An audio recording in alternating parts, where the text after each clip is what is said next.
Muito obrigado, Sr. Presidente. Sr. Ministro, um cumprimento também nesta primeira sessão na Comissão neste ano.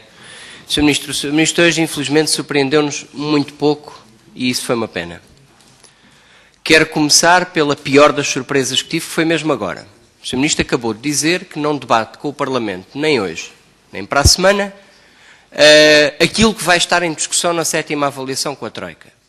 Acontece que estará em discussão na 7ª avaliação com a Troika aquilo que os senhores designaram reforma do Estado, mas que na 5ª avaliação tinham chamado de corte de 4 mil milhões de euros no Estado Social. E, portanto, o que o Sr. Ministro aqui nos veio dizer é que os senhores até se podem entreter aí no Parlamento com a tal Comissão da Reforma do Estado, com a Comissão do corte dos 4 mil milhões de euros, mas o Governo não debate com o Parlamento antes de decidir com a Troika o que são os 4 mil milhões de euros, o que é a reforma do Estado do corte dos 4 mil milhões de euros. Foram essas as suas palavras. O senhor disse, eu primeiro faço o meu acordo com a Troika e depois posso vir cá ouvir a vossa opinião sobre aquilo que acordei com a Troika. Foi exatamente o que disse. Eu não debato aqui, nem esta semana nem na próxima, aquilo que estará na 7ª avaliação com a Troika. E isso inclui os 4 mil milhões de euros, Sr. Ministro. E por isso é que lhe digo que não me surpreendeu absolutamente nada hoje nesta audição. Mas fica registada a contradição com toda a narrativa do convite de envolvimento da oposição no debate sobre os 4 mil milhões de euros. Afinal, enquanto não acordar nada com a Troika, não está disponível para debate com o Parlamento. É a primeira das más não surpresas que tive hoje. E a segunda é que o Sr. Ministro não falou nem do desemprego recorde, nem das suas consequências na vida das pessoas, mas também na situação do setor financeiro que nos ocupava aqui hoje. Ao contrário do que foi dito pelo deputado Eduardo Pacheco, e isso até ficou evidente na intervenção do PSD, discutir a recessão e o desemprego é discutir a estabilização do setor financeiro. Porque, como também já demonstramos, nós também não pararemos a espiral de degradação da situação do setor financeiro se não pararmos a espiral recessiva. E essa é a profunda incompreensão que Vossa Excelência denotou relativamente à natureza da nossa crise e da situação do nosso setor financeiro, e permito dizer assim. Os níveis de incumprimento atribuiu-os aos níveis de endividamento passados, como que é uma festa de endividamento e de vida acima das possibilidades dos portugueses. E não à recessão e às suas consequências. Acontece que os dados desmentem-no.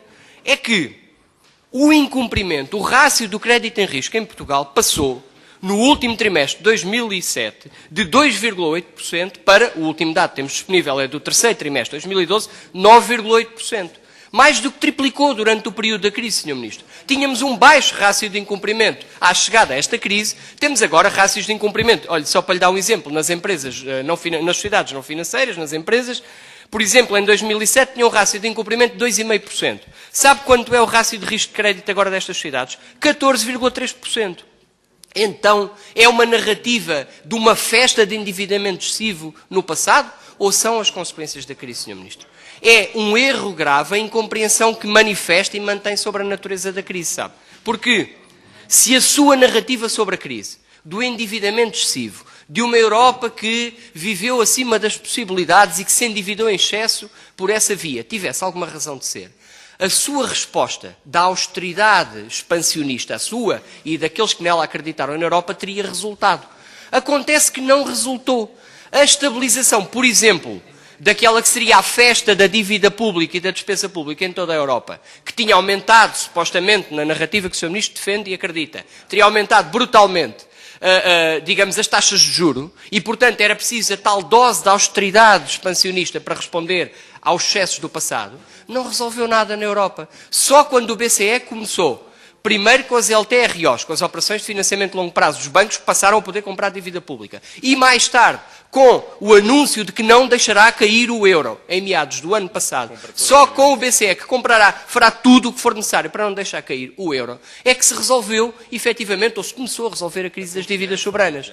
E, portanto, se a sua narrativa de que isto era tudo um problema de excesso de endividamento por vivermos na Europa acima das possibilidades, tivesse alguma razão de ser, a tal confiança que o Sr. Ministro continua a depositar na austeridade regeneradora teria resultado em alguma coisa, mas não.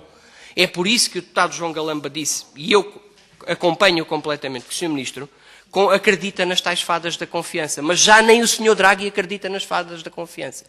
E por isso é que nós agora temos um problema. É que se elas não existem, temos um problema. Se temos um Ministro das Finanças que continua a acreditar nas fadas da confiança. É que, e voltando ao sistema financeiro novamente, o aumento do incumprimento que esta recessão tem provocado tem levado a quê? Aumentos de spread, restrição na quantidade de crédito disponível.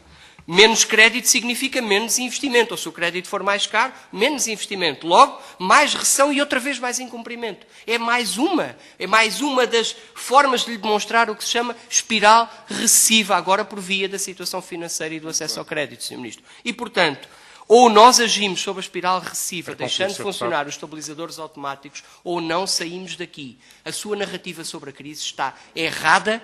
A única solução que verdadeiramente existiu para a crise do euro o demonstrou, que foi a intervenção do Banco Central Europeu. E termino, uma vez que sei que o Sr. Ministro respeita profundamente a opinião dos economistas mais velhos e mais experientes, Sr. Ministro, quero deixar-lhe aqui palavras, imagino, do...